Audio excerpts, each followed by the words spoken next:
Okay, for the first galaxy for this galaxy log, we're going to head into Leo, and it's going to be just south of Theta Leo, which is right here, into a line of stars, which you'll see here. And as we zoom in to the east, you'll see here's the Leo trio, but we're going to go on the other side of those stars to the west.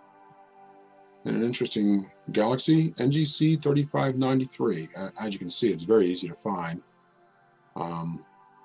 And it's a good one to go for if you're heading to the Leo trio, to stop off and observe this galaxy. So let's take a look at the near view image. And here's the date. It was April 4th. And here's the particulars of NGC 3593. It's fairly bright, fairly good size, and here's its distance, 30 million light years, which puts it out around the same or very similar distance to the Leo trio. I used the 12-inch f4 with a 6mm eyepiece, gave me 200 magnification. Sky conditions were good, good seeing, steady seeing. Transparency was a little off, but it was good seeing. So here's the galaxy. It lies in a nice star field. It goes east to west. It's elongated. It has a large core area, bright core area, and a little stellar nucleus. What was interesting also is just north of the nucleus, a lot of modeling I was seeing. And if you look at images of the galaxy, there's a lot of dark dust and some star clouds and so on. So that's what I was seeing. That's what I was picking up. That's what the modeling was from. I was wondering maybe I could have gone a little higher magnification, but I thought this made for a really nice view. But that can be seen in smaller telescopes, and it's fairly bright, fairly good size. And as I mentioned just a few minutes ago, that if you are heading to the Leo trio, stop off to see this guy. It's a really nice galaxy. I'd really recommend viewing it.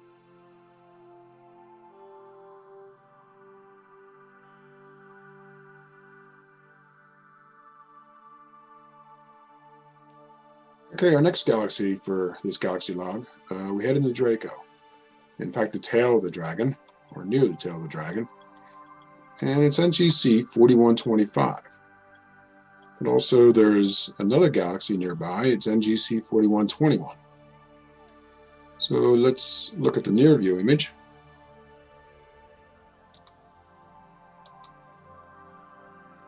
And here it is. Same date, of course. Here's the particulars of these two galaxies. NGC 4125 is one of the brighter galaxies in Draco. Here it is, 9.7 magnitude, bright, high surface brightness, very good size, and here's its distance. And then the much smaller, fainter galaxy is 4121, much fainter and much smaller, and they're fairly close. So it may be an actual duo in the universe. And scope I used for this observation was the 8.2-inch f3.9, the coma corrector. An eyepiece was a 5mm, gave me 187 magnification. And as I mentioned in the previous galaxy, the sky conditions were good, not excellent, but good. Thought maybe was a little bit better transparency as the night went on. So here's NGC 4125. You see a very large bright core area, a little stellar nucleus, slightly elongated, not elongated like 3593 is, but kind of an oval shape in the telescope. But the galaxy really stood out well. It's a bright galaxy. And if you just go south, this area right here between some faint stars, and you can notice a faint smudge. And that's NGC 4121. Which was not easy to see, at 13.5 magnitude, and the sky conditions weren't the best. You're really pushing it for this size telescope. But I was able to see it. The reason is because it has a bright nucleus. For how faint it is, it has a bright nucleus, which stood out, a little as a faint star with a slight haze around it, which was the galaxy. That's how the galaxy was seen. But I thought it was a good challenge for the telescope, and the telescope was able to see it. Um, if you're going to go for it with this size telescope, or mid-sized telescope, you definitely want to push the magnification a bit because it is really small. But the 4125 is a gem. It's very bright. It stands out really well, and it's a good galaxy to go for.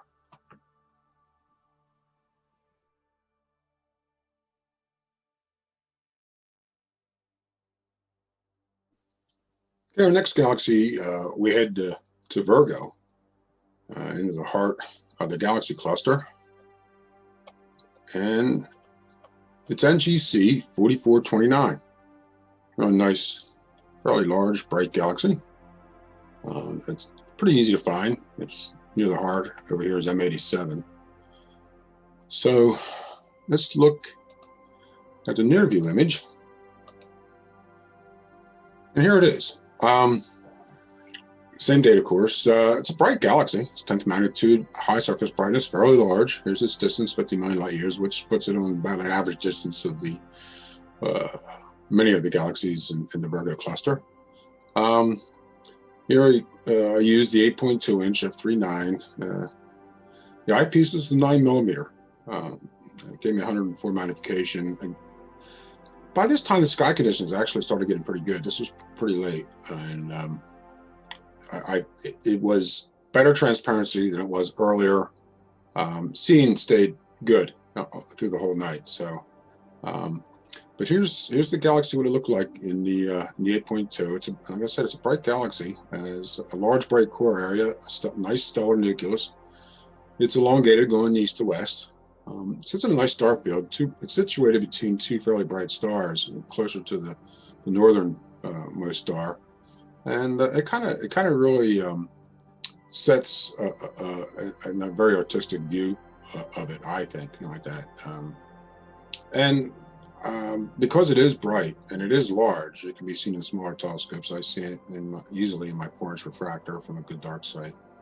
And here again, I probably could have pushed the magnification a bit, but I thought the galaxy is fairly large and bright, and I just thought with the star field it looked really, really nice with this view. So, but yeah, it's another good one to go for in the Virgo cluster while you're touring the Virgo cluster.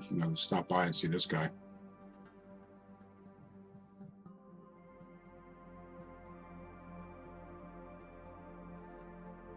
We stay in Virgo, in fact, not too far from the previous galaxy, and here's 4429, so we go just to the north here, and it's 4452 and IC 3381.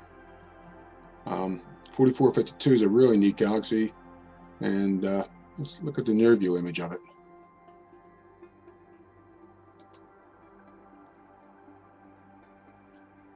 And here it is. Here are the particulars of these two galaxies. It's about 12th magnitude. It's high surface brightness, very thin. You can see there's the size. Here's IC 3381. It's a faint galaxy, and here's its distance. Actually the fainter galaxy is almost half the distance of 4452.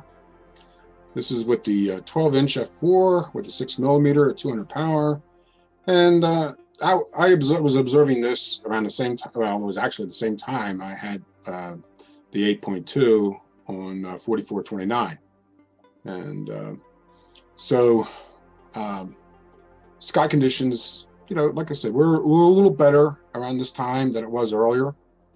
Not as good as previous nights out, but it was good enough to get a really nice view of these two galaxies, particularly 4452, which is really right here. And it's one of the thinner galaxies that it's like a glowing light streak going across going from northeast to southwest. It is beautiful. It lies in a nice field. There's some nice bright stars here forming a triangle, and it's just off the second brightest star, and it just really makes for a really nice. It almost points the way the triangle's pointing. But it almost has an even, maybe a slightly brighter towards the center, but it was pretty even. Very, like I said, as you can see here in the near view image, very thin, very striking. I think I could have used higher magnification, but here again, I thought the field of view was really nice. Plus, if we go over here to this star here and just below it, here's IC 3381, which at first I didn't see at first, and then when I looked in the charts, I noticed that there was another galaxy, and like that is, oh, there it is. You know, you kind of like keep your eye away from the brighter star, and you know, looking at 4452, and hence I didn't see, even though it stood out okay, I didn't see it right away. But once I you know, I knew where it was and like that, it was easy to see. Not really bright towards the center. It's kind of like it looked like a dim round planetary nebula, or a very faint globular cluster. That's what it kind of reminded me of. But it made for a nice view. You know, you can see a contrast between the more round, maybe slightly oval IC 3381 and the very thin streak of the much brighter 4452. But yeah, I thought it was a really neat view. I'd like to return to this with the 22-inch and on a better night and a darker sight. But yeah, this one it was really nice, and you know, it should be seen in mid-sized telescopes because of its high surface brightness. You might want to pump the magnification up a little bit if you're using a smaller telescope than the 12. But yeah, it was amazing how thin this galaxy is, and how striking it is in the eyepiece. Well, that's it for this galaxy log. Clear dark skies and happy galaxy observing.